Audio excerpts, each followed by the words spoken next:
நேயர்களுக்கு என்னுடைய அன்பான வணக்கம். வையம் புகழ் வணிகம் இந்த அலகுல சொல்லப்படுற செய்திகள், கற்றலுடைய நோக்கங்கள், நாட்டுப்புற பாடல்கள் வழி தமிழருடைய பண்பாடு, தமிழரின் வணிகம் தொடர்பான செய்திகளை அறிதல், தொழில்களின் வகைகளை உணர்தல், சிறுகதை மூலம் தொழிலாளர்களின் வாழ்வியலை புரிந்து கொள்ளுதல், புணர்ச்சி விதிகளை அறிந்து சொற்களை பிழையில்லாமல் எழுதுதல். இதை பற்றிதான் இந்த அலகு முழுவதும் பார்க்க போகிறோம். வாங்க. வளம் பெருகுக. வளம் பெருகுக என்ற தலைப்புல கவிதை இருக்கு. இந்த உலகத்துல என்னென்ன வளமெல்லாம் பெருக வேண்டும் என்பதை சொல்லியிருக்காங்க. மண்பதை காக்கும் மாபெரும் சிறப்பு மாமழைக்கு உண்டு. அந்த மழை நீர் இந்த உலகத்துக்கு எவ்வளவு தேவை, எந்த செல்வங்கள் எல்லாம் பெருக வேண்டும் என்பதை புலவர் பெருமக்களை உவக்கும் காட்சி ஒன்றை தகடூர் யாத்திரை பாடல்ல காண்போம். பெருநீரால் வாரி சிறக்க. இந்த மழை நீரால் இந்த உலகம் வாரி செல்வ செழிப்போடு சிறக்க வேண்டும். இப்போ மழைக்காலம்தான், மழை பெய்தால்தான் விவசாயம், விவசாயம் விளைந்தால்தான் நாமெல்லாம் உணவினை சரியாக உண்ண வேண்டும்.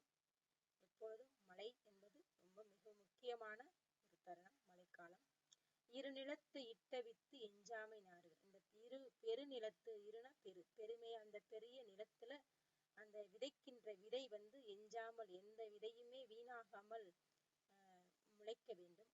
நாராக முட்டாது மழை பொழிக. அந்த விதை கெட்டு போகாம இருக்க அளவுக்கு நல்லா முளைப்பதற்காக நல்ல ஒரு மழையை பெய்க. பெய்தபின் ஒட்டாது கிளை பயில்க.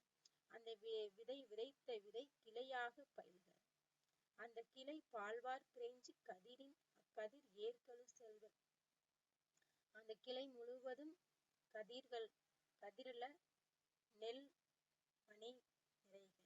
கதிர் ஏற்கழு செல்வர் களம் நிறைக. கதிர் நிறைந்ததுக்கு அப்புறம் யாரு உழைத்து கஷ்டப்பட்டார்களோ அவருடைய களம், அந்த செல்வருடைய களம், அந்த போர்க்களம் நிறைக. அக்களத்து போரெல்லாம் காவாது வைக. அந்த போர்க்களம், அந்த வைக்கோல் போர், அந்த கதிருள்ள போர் யாருமே காவல் காக்காமல் இருக்கிற அளவுக்கு பாதுகாப்பாக இருக்கணும். போரின் ஒருக்களும் ஓதை வெறியி பெடையோடு நாரை பிரியும் விளைவயல் யாழ தாகவன் அகன்றலை நாடே. அப்படிப்பட்ட அந்த ஒரு நாடுதான் இங்க சொல்றாங்க. எப்படி பெடையோடு பெடை நாரை பிரியும், பெண்ணும் நாரையும் இணைந்து இருக்கிறது போல இந்த உலகம் நல்லபடியாக இணைந்து ஒற்றுமையோடு இருக்க வேண்டும் அப்படிங்கிறத அழகா சொல்லியிருக்காங்க. ஆசிரியர் பேர் அறியாத நூல்கள்ல ஒன்றுதான் தகடூர் யாத்திரை. தகடூர் இன்று தருமபுரி என்று அழைக்கப்படுது. இன்னைக்கு இந்நூல் முழுமையாக கிடைக்கவில்லை. இந்நூல் சில பாடல்கள் திரட்டு என்னும் தொகுப்பு நூல்ல